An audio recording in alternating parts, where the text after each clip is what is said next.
Mommy great, got everything in my heart. How old are you today? 3. And what is your name? And where do you live? In Nebraska. Who's your mommy? Sonia. Who's your daddy? Daddy, Popo. Who's your sister? Cassie. That was 8 years ago. Looking at Colton now, you would have never guessed that he almost died in 2003. His father, Todd, tells about Colton's near-death experience in the book, Heaven is for Real. And he started throwing up into the toilet, you know, and at first we're like, okay, he's got the stomach flu, because the doctor said it was going around. Colton's condition only got worse as days passed. His doctor discovered his appendix had burst. An infection was spreading in his body. Time was running out. And we knew we were in bad shape when they said, well, you need to come out to the hallway. They separated us from everyone else, and then someone came to us and started talking to us that we got to have surgery on your kid. It was tough. Seeing your boy be lifeless when he was a very vibrant child. And it was at that moment that we were looking at each other. I remember my wife holding Colton in that hallway, just us. He's not even moving. We went to the surgery prep area, and I remember them hauling him away and him just yelling at me, Daddy, don't let him take me. Daddy, don't let him take me. And I went back to the pre-op room where we had left some stuff, and I was finally alone, shut the door, and I just broke down and I was mad at God. I just frustrated, fed up. And I remember telling him, I said, God, after all I've done for you, and now you're going to take my kid? This is how you treat your pastors? And I was calling our prayer chain. I was calling anybody that would be on the other line to get Colton on the prayer chain because it was bad. We were there in the waiting room for an hour and a half, maybe.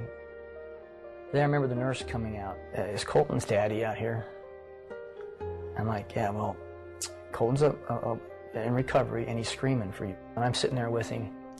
And I remember my son in that room then looking up at me and goes, Dad, do you know I almost died? And my first thought was, maybe he overheard the nurse say that, or maybe they thought he was under anesthesia, you know, and he wasn't.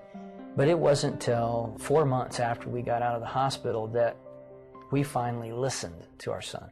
And that's where I got to see heaven. No, Jesus and some angels came and flew me up to heaven. And I said, so Colton, what did Jesus look like? I knew that the first person I saw was Jesus. He was wearing white robes with a purple sash, and he just came down nicely and gracefully. Well, Dad, Jesus has markers. Dad, Jesus has markers. I didn't know what he meant, so I finally asked the right question. Colton, where are Jesus' markers?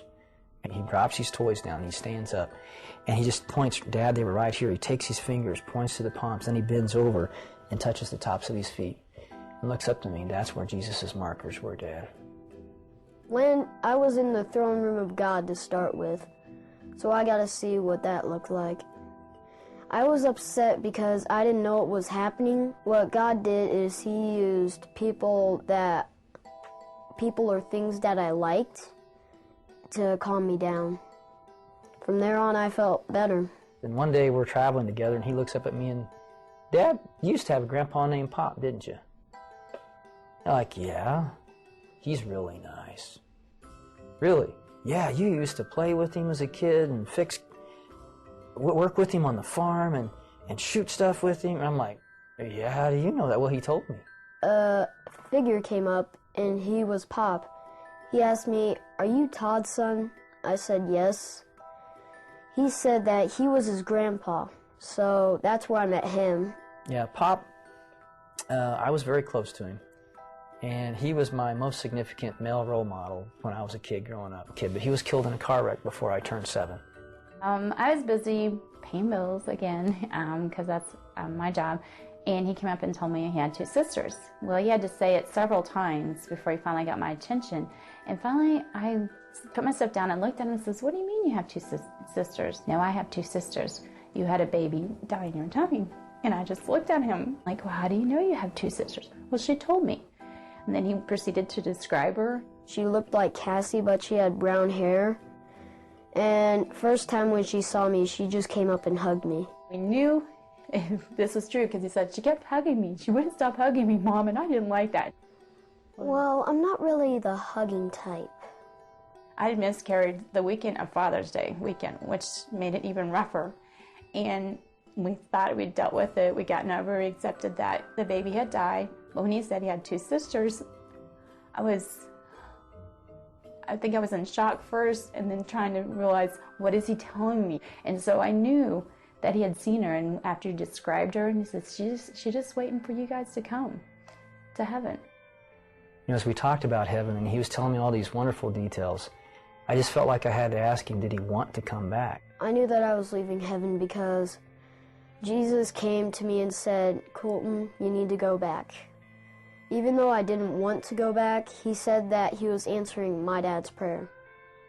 I remember that prayer. That irreverent, that disrespectful, screaming at God prayer. I was like, he's answering that prayer? Today, Colton is a healthy 11-year-old and shares his heavenly journey with boldness. I learned that heaven is for real, and you're gonna like it.